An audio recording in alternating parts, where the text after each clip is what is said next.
look. So if you have a data plan and not relying on Wi-Fi, Right. You should be able to get in touch. Or again, the radio stations. Yep, the radio stations for sure. I'm sure they're getting maybe some calls coming in, looking for information too.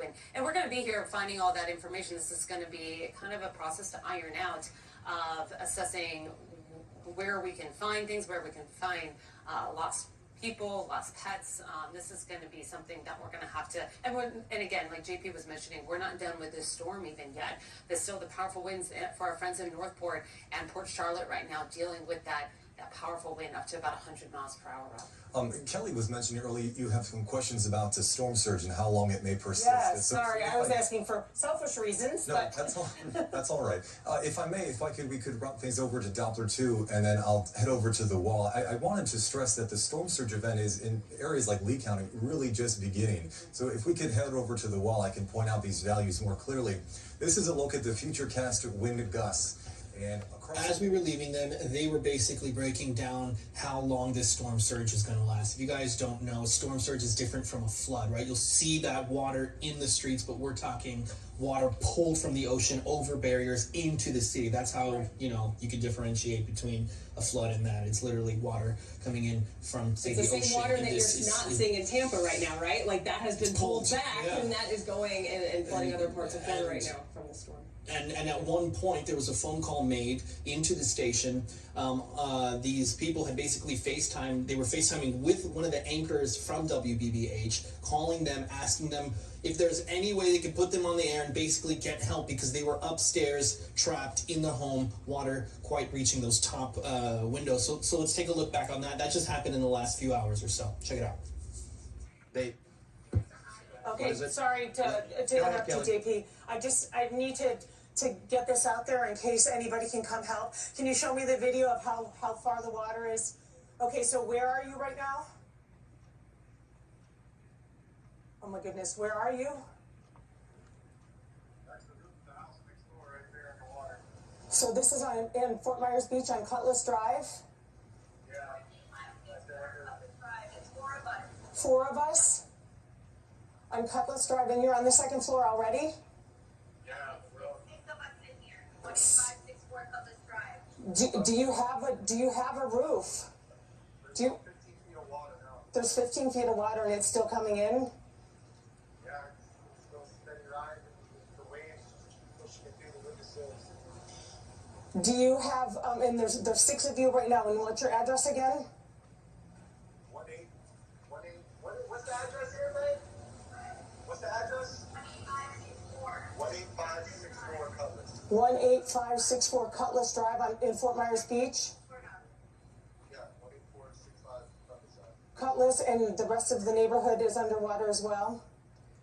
Yeah, I had to swim out of my house. My house was too low. It's pretty much, my house is pretty much gone. So you're a neighbor across the street?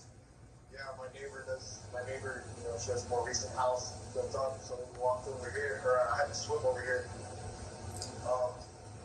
Just right in the middle of it, glad I did, because now my house is underwater. Your house is underwater. Oh, I'm so sorry.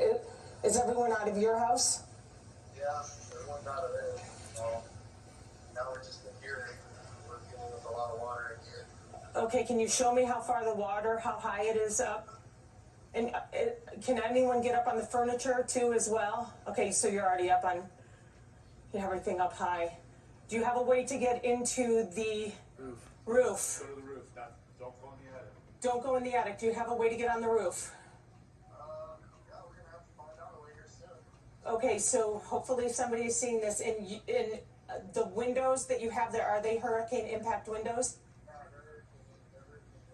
So the water is coming up against the windows right now. Oh, the storm surge. Life jackets? Do you have life jackets right nearby? Find something. Find some life jackets, a cooler, something to grab onto, and make sure that you get up on the counters for right now until...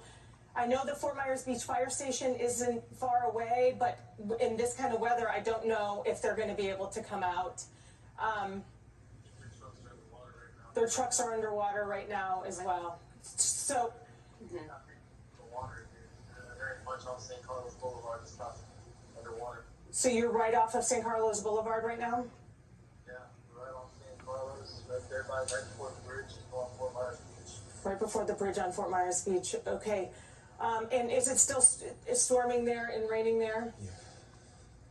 Yeah, it's blowing over 100. So I thought it's probably blowing 130, 140. What are the winds there right now, Rob? We know for sure that they were up to around 120. Yeah, the winds were up to 120, so that was the pool cage in the pool. But you're on the second floor, or is that the top of the roof?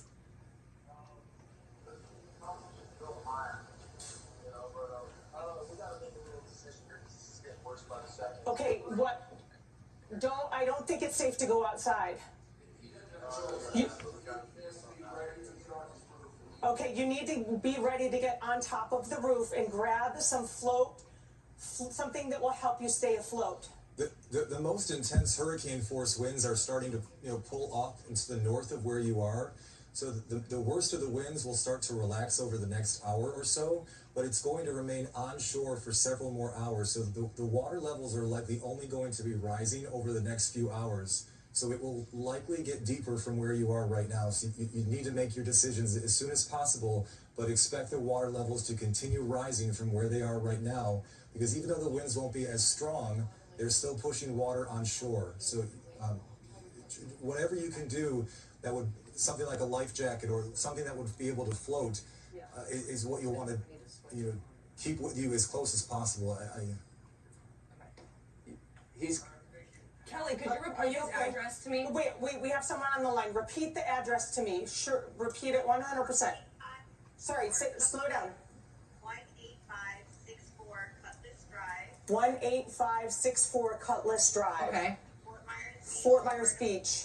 And it's right off of, here, and there's 6 of them inside. and the water's coming up, and we're trying to decide what we're gonna do next. The winds are blowing super hard, so I'm not sure what. I just got off the phone with the fire chief of Fort Myers Beach, and he said right now they don't have emergency crews. For the bridge. It's right Right. before the bridge. The fire department says they don't have emergency crews to come there right now. But I got the address to him, and he said as soon as they can deploy someone from Can you there. ask him what he thinks they should do? They're on the second floor and the water's let me coming get him up. on the phone right now. I'm gonna call the We fire got chief through of to the Fort Myers fire Beach. chief, so we're gonna talk to him and see Hey Ron, we're on the air again, and I'm wondering if you might be able to help what you us should do. get some advice for these people that are stuck. Okay. What floor are they on?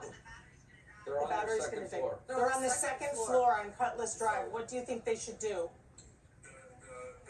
They need to get as high as they can from the water and try to ride out the storm. That's the best advice I have, is they need to get as high as they can and try to shield themselves from the wind and the rising water. But outside. Outside or inside? The phone just died. As high as they can, wherever they can get to. The phone just died. Okay. So. I mean, guys, that was just an example of some of the human aspect of